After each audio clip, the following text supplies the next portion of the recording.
व्यापाऱ्यांनी आपली प्रतिष्ठाने बंद ठेवून उपमुख्यमंत्री अजितदादा पवार यांना वाहिली भावपूर्ण श्रद्धांजली।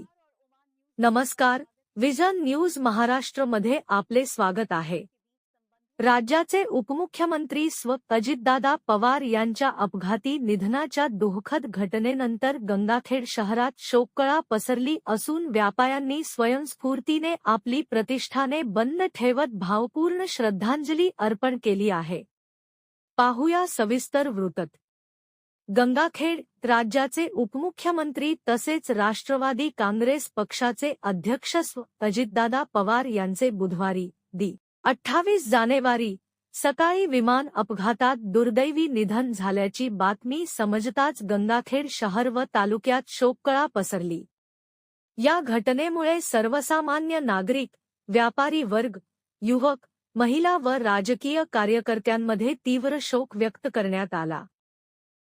अजितदादा पवार मुंबईहून बारामतीकडे जात असताना बारामतीजवळ विमान जमिनीवर उतरत असताना अपघात घडला।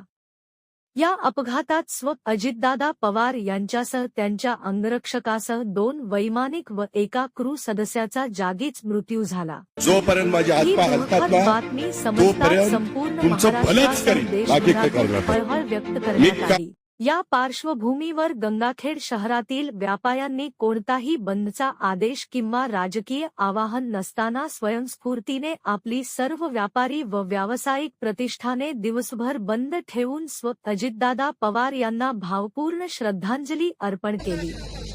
हा निर्णय नागरिकांनी आपल्या प्रेम, आदर व आपुलकीच्या भावनेतून घेतला। गंगाखेड शहरातील वातावरण अत्यंत शांत, गंभीर व अंतर्मुख करणारे होते। रस्त्यांवर नेहमीची वर्दळ कमी दिसून आली। अजितदादा पवार हे केवळ राज्याचे उपमुख्यमंत्री नव्हते, तर ग्रामीण भागातील सामान्य माणसांचे प्रश्न सातत्याने मांडणारे, विकासाभिमुख व ठाम नेतृत्व म्हणून ओळखले जात होते। शेतकरी, युवक, महिला, व्यापारी आणि सर्वसामान्य जनतेशी त्यांचे नाते अतूट होते।